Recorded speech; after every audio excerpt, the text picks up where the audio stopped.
Imagine that we brought back Alexander Graham Bell, the inventor of the telephone, and we showed him our cell phones. This is George Crabtree, senior scientist at Argonne Labs and amateur necromancer. His reaction would be, what's that? That's not a phone. He'd be baffled. Now bring back Thomas Edison and show him the grid as we have it now. He would instantly recognize every feature of that grid. He'd say, oh, I understand that grid. I know how it works. I know where the electricity goes. In fact, I can run the grid for you if you like. That just shows that one industry has changed dramatically. It's really changed in the last 20 years. The other, the grid, hasn't, but it will change. It may be 5 to 10 to 15 years off, but I think it will come. So your goal is to confuse the ghost of Thomas Edison when he comes back. Exactly.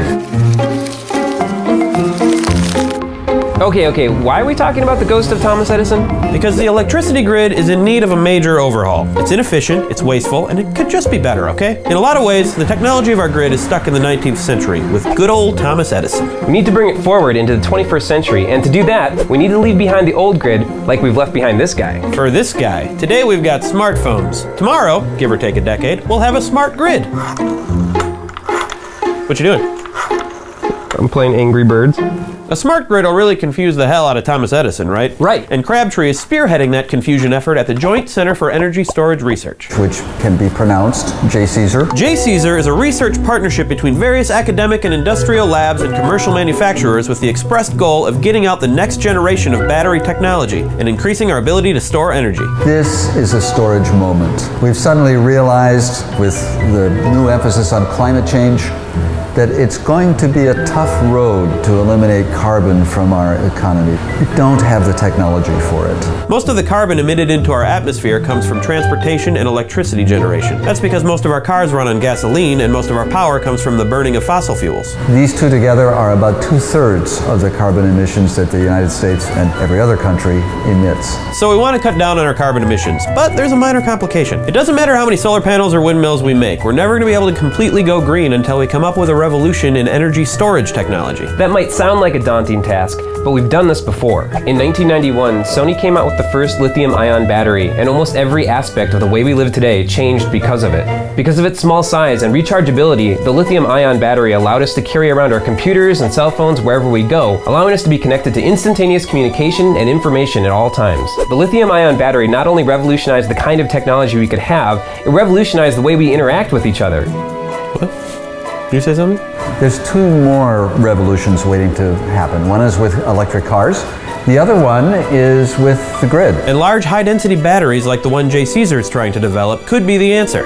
For the stability and effectiveness of our power grid, energy storage is critical. If you break it down, there's basically two places where energy can be stored. First, we can set up a giant battery at the beginning of the grid, the power plant. But why, you may ask, would we want to store the energy a power plant produces? Well, we don't use energy consistently throughout the day. At night, when we go to bed, we use much less energy than when we're up and watching TV or microwaving Hot Pockets. If a power plant could store energy when we're asleep or when demand is low, we could balance the amount of electricity the plant would have to generate. And since electricity prices are often dictated by consumer demand, if we store and release energy as needed, we can lower the price of electricity during times of high usage. But this load balancing is really important for renewable energies like wind and solar. Because they get their energy from sources we can't control, the sun and the weather, their electricity production is highly variable. When a cloud comes over, by the way, that reduces the output of the solar plant by 70%. Likewise, if it isn't windy, our wind turbines don't work so well either. But if you have a battery nearby your wind turbine or your solar array, you can store up that energy when demand is low and save it for when it's not very sunny or it's not windy.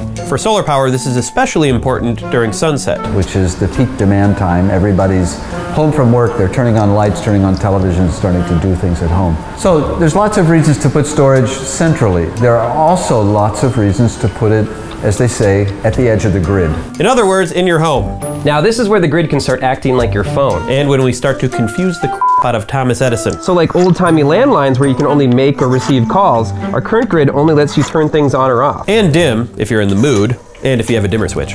Sure, but that's basically it. A battery lets you have more control. So if I have a solar panel on the roof, and I have a battery in the garage, then if I'm gone all day at work and my solar panel's generating electricity I can't use, I store it. So now you have a lot of options thanks to your home battery. Say you come home at sunset, you could start turning on all your TVs and microwaves and using that energy you saved up throughout the day without being a burden on the electrical grid. Or you can choose not to use it, and all that clean energy you got from your solar panels could be given back to the grid or even sold to your local utility company.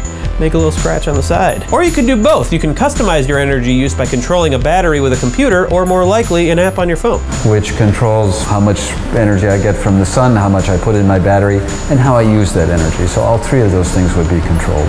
Much the same way that I personalize my cell phone to do the functions that I myself need. This gives the consumer a lot more power over his own energy profile. Pun intended. Indeed. As of right now, there are some home batteries on the market and a few ways of storing energy on a large scale. The most popular method in the United States, by a wide margin, is pumped hydro storage. During low demand times, surplus energy from a power plant is used to pump water into large elevated reservoirs. When demand for electricity is high, the reservoirs are drained and the pressure from the water spins a turbine which produces electricity. In fact, you can think of these giant reservoirs as a type of battery, where the energy is stored in the form of the gravitational potential energy of the water. Other methods of energy storage include pumping compressed air into underground caves, storing energy as heat in molten salts, spinning flywheels, and of course, large battery grids, like this one recently built in Hokkaido, Japan. Pumped hydro and compressed air storage work great, but they suffer from the limitation that you need either a large water source and high elevation, or a giant underground cave. Batteries, on the other hand, can be kept anywhere and provide near instantaneous power when needed, but there's a problem. They're great for phones and small electronics, but for large-scale applications like cars and the power grid, lithium-ion batteries are very expensive. If clean energy is ever going to be able to compete with coal and gasoline on a global scale, we're going to need a new kind of battery. George, you're our only hope. You're one of several hopes. So you need to make the battery about a factor of 5 less expensive than lithium-ion. That's a huge jump. And you need to have an energy density about a factor of 5 greater. So if you want to compete, it's these factors of 5 that you have to get. So the way the battery community works right now, the R&D community, those 4 functions, discovery, design, prototyping, and manufacturing, are done by completely different organizations in different places, quite often on different continents. We combine all of those into one really communicative organization. So JCESR has not only a nice big lab like Argonne working on developing these new batteries, there are several other labs working on multiple designs simultaneously. And these labs work in tandem with manufacturers who can mass produce them and hopefully get them to market sooner. I have no idea what you're doing, but keep up the good work. The key is getting that factor of 5 increase in battery life and storage. And thankfully, there are several ways of doing this. We've already counted 18 different ways to design a beyond lithium-ion battery, and that means there's probably more than one beyond lithium-ion battery that will meet our stringent factors of 5 improvement goals. One of the main reasons lithium batteries are so expensive is the materials they're made of. So Argonne National Laboratories and the other JCESR labs are experimenting with different materials like magnesium, aluminum, and even sulfur, all much more readily available and thus cheaper than lithium. We probably see improvements, once every few months, ideally. We have a lot of people working on the project. Are you optimistic about what you're doing? Do you think you're going to make an amazing battery someday? I mean, I think we can. It's a big challenge to actually make these types of batteries to work. But there's a lot of promise to it. No one's really explored the area before, so we're kind of the first ones in, and that's why we see improvements. So I believe that the will is there, and it's sort of a global intention, a global will to solve this problem. It's not only in the United States, it's not only in the developing countries, it's really around the world. What do you think? Do you think batteries will revolutionize energy the way they've revolutionized phones? Would you consider putting a battery in your home and generating your own power? What would you say to Thomas Edison's ghost if you saw him in your bedroom? I would say, "Ah!" Let us know in the comments. Yay! Hey, thanks for watching. If you like this, consider clicking like and subscribing, and you can go check out our Patreon page if you want to support our show. Or if you really want to get involved, you can join our digital street team. You can click right up there. Last week, what did we talk about last week? We talked about the grid last week, and you had a lot to say about it. You sure did. Too much. But we narrowed it down. Desmond Miller and Rada Gastwitz mentioned this new technique for storing energy using giant underwater balloons. It sounds kind of crazy, but it'd probably work on a smaller scale. And if you want to check it out, we got a link in the doobly-doo. A lot of people commented on how if we just bring our energy sources closer to the consumer, we'll avoid loss. Well, This video should have hopefully addressed some of those concerns. Battery storage will hopefully one day fix this problem as more people put up solar panels, or wind power, or we figure out how to get power from our farts. A fart turbine. A furbine. Thanks for watching. Next week we're going to talk about nuclear power. Is it nuclear or nuclear? We'll figure it out next week. Also, we talk with Derek Muller from Veritasium. He's a cool guy. He's a dreamboat. Yeah, he's a cool drink of water. I think we've revealed too much about our feelings.